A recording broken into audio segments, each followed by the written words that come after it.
নমস্কার বন্ধুরা, আমরা দুই সই মনামি ও গায়ত্রী আবার আপনাদের স্বাগত জানাই আমাদের এই সইয়ের মঞ্চে।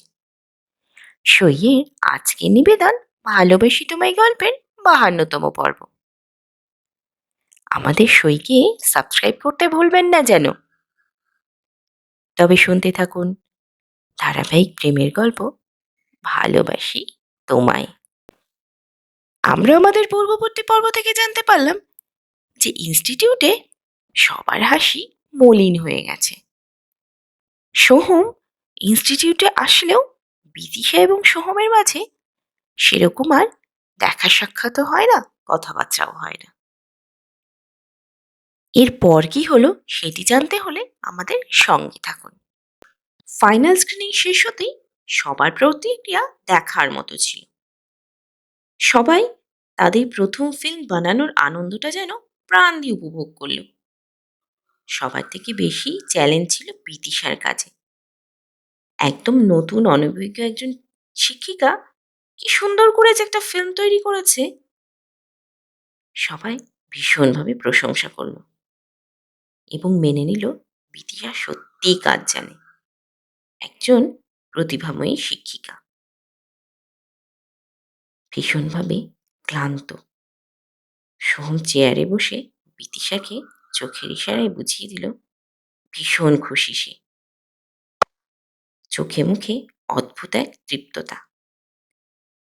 স্ক্রিনিং এর পর ক্লান্ত শুকনো মুখগুলো আজ ছুটি।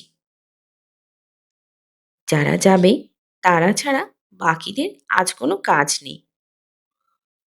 সোহমের সারা মুখ জুড়ে ক্লান্তি। একখানে চেয়ার আঁকড়ে বসে আছে, যেন কেউ আঠা দিয়ে আটকে দিয়েছে।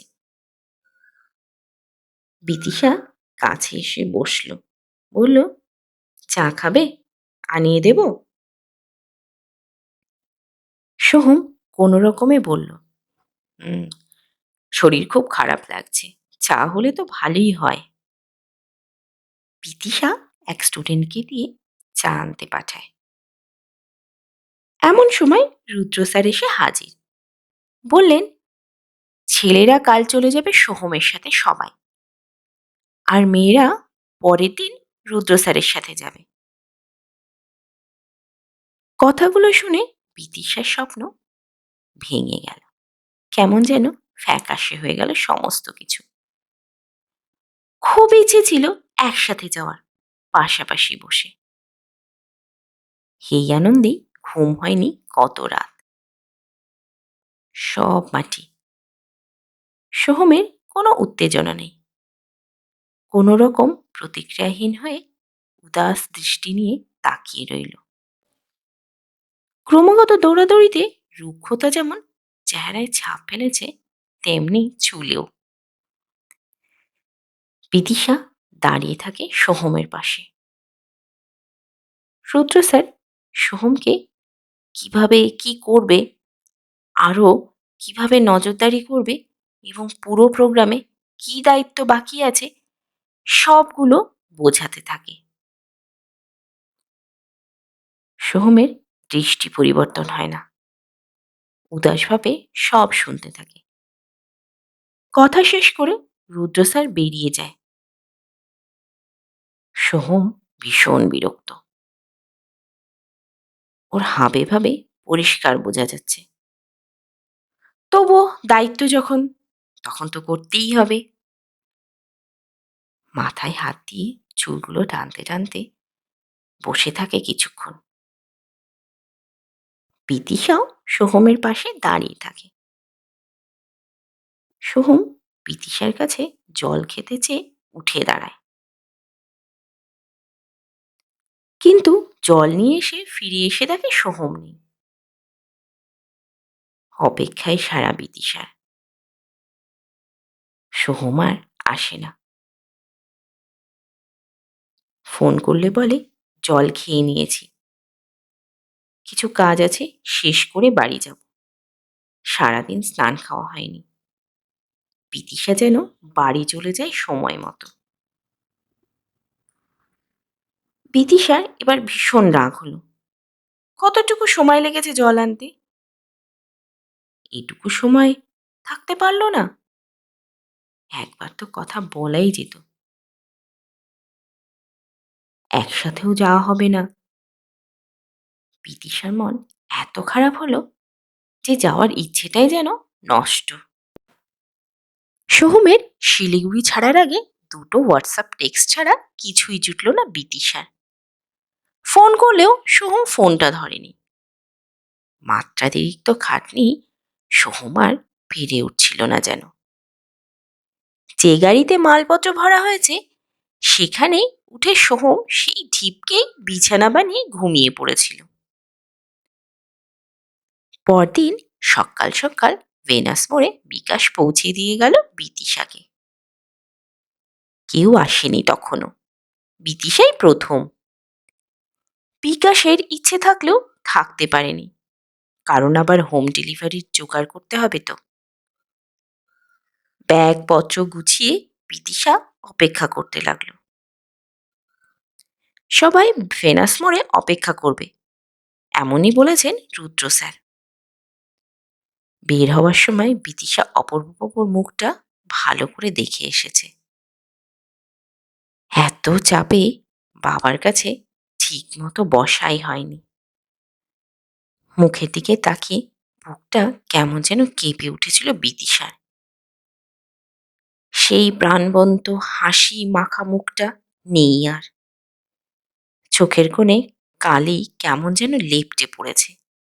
কি জানি কি দুশ্চিন্তা নিয়ে ঘুরে বেড়াচ্ছে। কিন্তু মনের কথা জিজ্ঞাসা করার সময় ছিল না বিদিশার। সোহমকে সময় দিতে গিয়ে বাবা যেন ব্রাত্য হয়ে গেছে। প্রথম প্রথম বাবা খোঁজ নিত, পাশে বসত। আজকাল দূরত্বটা কেমন যেন অনেক অনেক মনে হয়। পুরনো বাবা আর বিদিশা আর তাদের হাসি ঠাট্টা জীবনচক্র থেকে হারিয়ে গেছে কোথাও। বিদিশা ভাবছে ফিরে এসে বাবার সাথে কিছু সময় কাটাতে হবে, নইলে বাবার এই চেহারা বিদিশার বুকটা কেটে চিরে যাচ্ছে। সবে ভোর 6টা, শিলিগুড়ি এখনো জেগে ওঠেনি ঠিক মতো। রাস্তাগুলো সব কেমন যেন ফাঁকা। প্রাতঃভ্রমণে যারা বেরিয়েছে তাদেরই কিছু মুখ দেখা যাচ্ছে, আর কিছু যানবাহন ছুটে চলা ছাড়া আর শহরে কিছুই দেখা যাচ্ছে না। যেন এখনো শহরের আলসেমি ভাঙেনি। বিদিশার মন বড্ড অস্থির হয়ে উঠল বাবার জন্য। আফসোস আর অনুশোচনা জমাট হতে থাকে মনে। বিদিশার মনে হতে লাগলো সব ছেড়ে বাবার কাছে ছুটে যায়। একবার জিজ্ঞাসা করে বাবাকে, কেমন আছো বাবা? কোথায় তোমার কষ্ট? ভাবার সাথে সাথে দেরি করে না, ফোন করে অপূর্ববাবুকে। মেয়েকে বিদায় জানিয়ে আবার শুয়েছেন একটু। বাড়ি খাঁ খাঁ করছে। আজকাল যদিও সব সময় একই রুমে একই জায়গায় থাকেন বেশি সময়, তবুও সে তো দুদিন আসবে না। মনে হচ্ছে চারিদিকে কিচ্ছু নেই। বিদিশার ফোন পেয়ে একটু উদ্বিগ্ন হয়ে ফোনটা ধরে বলেন, কি হয়েছে মা? কোনো অসুবিধা? বিদিশা কেঁদে ফেলে অকারণে। বলে, বাবা, তোমাকে ছেড়ে যেতে না খুব কষ্ট হচ্ছে, ভালো লাগছে না। আমি যাব না। অপূর্ববাবু মেয়ের পরিস্থিতি বুঝে কথা বলতে বলতে বেরিয়ে এলেন বাড়ির বাইরে। বললেন, মারে, এমন বলতে আছে নাকি? একটা কাজে যাচ্ছিস, কেন এমন করছিস মা?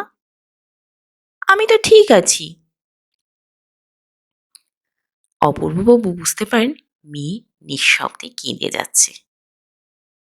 তিনি আর দেরি করেন না। রাস্তায় সবে টোটো অটো চলতে শুরু করেছে। একটা ধরে রওনা দিলেন মেয়ের কাছে।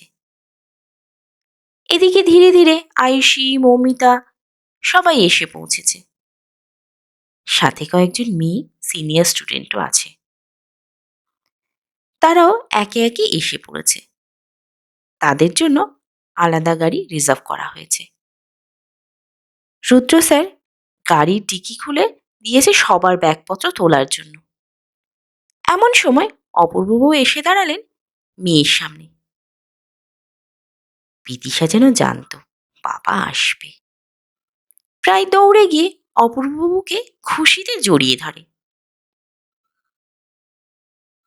অপূর্ববাবু সহ সবাই হাসতে লাগলো বিদিশার কাণ্ড দেখে। রুদ্র স্যার বলে ওঠেন, ম্যাডামকে ঘর জামাই দেখিয়ে দিয়ে বিয়ে দেবেন।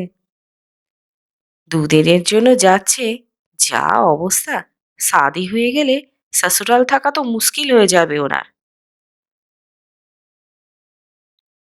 অপূর্ববাবু হেসে ফেলেন, কিন্তু চোখ ঝাপসা হয়ে আসছে। সত্যি কি করবে যে না মেয়েটা। রুদ্র স্যার গাড়ির সামনের দরজাটা খুলে দিয়ে বিদিশাকে বসতে বললে মৌমিতা বলে ওঠে, স্যার আমি সামনে বসবো, পেছনে বসলে বমি হয়ে যাবে আমার। রুদ্র স্যার একটু আর চোখে বিদিশার দিকে তাকায়।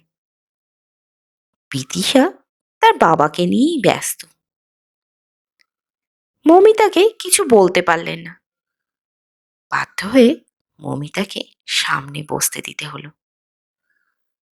বিদিশাকে অপূর্ববাবু নিজে গাড়ির দরজা খুলে বসিয়ে দিয়ে বললেন, সাবধানে থাকিস মা, ফোন করিস কোনো অসুবিধা হলে। আমি ভালো আছি, একদম চিন্তা করিস না। বিদিশা অপূর্ববাবুর হাতটা তখনও ধরে আছে। আয়ুষী হেসে বলল, বিদিশা এবার তো ছাড়ো বাবাকে। বিদিশার চোখের জল ছলছল করে যায়। তাও মন বলছে বাবা ভালো নেই। অপূর্ববাবু হাসি মুখে আদুরে বকাবকে মেয়েকে পাঠিয়ে দেয় আর নিজে অটোতে উঠে চলে আসলেন। সারাটা রাস্তা বিদিশা মোটামুটি চুপ ছিল। মৌমিতা বকবক করেই যাচ্ছে। বস সামনে বসা আছে, তাতে তার কোনো ভ্রুক্ষেপ নেই। মৌমিতার কথার চাপে অন্যদের কথা বলাও দায়। রুদ্র স্যারও কিছু বলছেন না। মৌমিতার রসিকতায় রাস্তা যেন ভালোই কাটছে। কখনো কখনো তাল মেলাচ্ছে আয়ুষী। তবে রাস্তায় খুব ভালো করে একটা ট্রেনিং নিয়ে নিলেন রুদ্র স্যার। ওখানে গিয়ে কি করতে হবে, কেমন করে করতে হবে, কি উচিত না উচিত, হেন তেনর এক লম্বা ফর্দ। বিদিশার হুয়ার হাতে কাজ সেরে নিচ্ছে। মনে মনে ভাবছে, কি জানি বাবা কেমন থাকবে কে জানে। বাবার পাশাপাশি সোহমের চিন্তাও উঠে আসছে মনে। বারে বারে ফোন চেক করে যাচ্ছে বিদিশা। যদি বিদিশার অজান্তেই সোহমের কোনো মেসেজ ঢোকে। যত সময় পার হয় বিদিশার মন ভারাক্রান্ত হয়ে ওঠে। মনে হয় এতটাও কাজ পাগল লোক ঠিক নয়। নিজের লোকই যদি পাশে না থাকে, তবে অমন কাজ করার চাইতে না করাই ভালো। যথাসময়ের কিছু আগেই গন্তব্যে পৌঁছলো সবাই। কড়া রোদ উঠেছে, আকাশ সুগভীর নীল। দূরের পাহাড়গুলো বেশ ঝকঝকে। ঠিকমতো খেয়াল করলে রাস্তা দিয়ে যাওয়া গাড়িগুলোর গতিবিধি লক্ষ্য করা যায়। রোদে ঝলমলে এক সকাল, কিন্তু ঠান্ডা হাওয়াটাও বেশ তীব্র, গায়ে যেন কাঁটা দিচ্ছে। বিদিশা নিজের ব্যাগটা বের করে নিয়ে একটু প্রাণ ভরে নিজের মতো করে উপভোগ করে নিচ্ছে চারপাশ। গাড়ি থেকে নেমে যে যার মতো প্রস্তুতি নিচ্ছে ভেতরে ঢোকার। সবাই এসে রুদ্র স্যারের সাথে দাঁড়িয়েছে, স্যারের গাইডেন্সেই সবাই ঢুকবে বলে। রুদ্র স্যার হোটেলের বাইরে লাগানো ব্যানারটা ভালোভাবে দেখে নিচ্ছেন। সবাই ভেতরে ঢোকার জন্য প্রস্তুত, তবে রুদ্র স্যার আগে যাবে, তারপর সবাই একে একে ঢুকবে। সময় আর বেশিক্ষণ নেই, এরই মধ্যে রেডি হয়ে যেতে হবে। রুদ্র স্যার বললেন, ম্যাডামরা চলুন, এই স্টুডেন্ট লোক চলো সবাই, এখানে দেরি করে লাভ নেই। বলে পা বাড়াতেই উস্কো খুস্কো চুলে একটা ঢিলে ঢালা টি শার্টের সাথে একটা ঢিলে ঢালা ফুল প্যান্ট, আর তার সাথে বেমান ঢিলে ঢালা একজোড়া হাওয়াই চপ্পলে সোহমের আগমন হলো। একগাল হাসি নিয়ে অদ্ভুত একটা থ্যাপথ্যাপে আওয়াজ করতে করতে সোহম উপস্থিত সবার সামনে।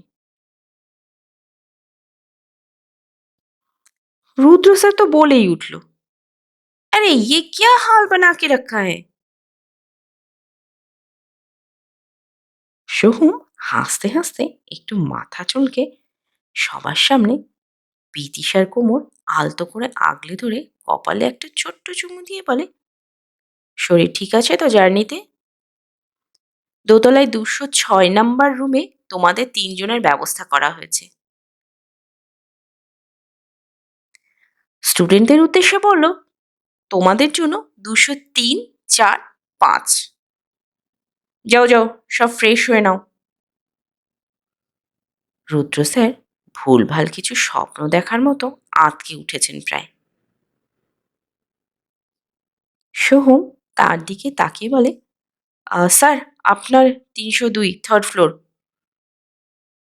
বলতে বলতে আবার থ্যাপ থ্যাপ করে হাঁটতে হাঁটতে চলে গেল, ফোনে কথা বলতে বলতে।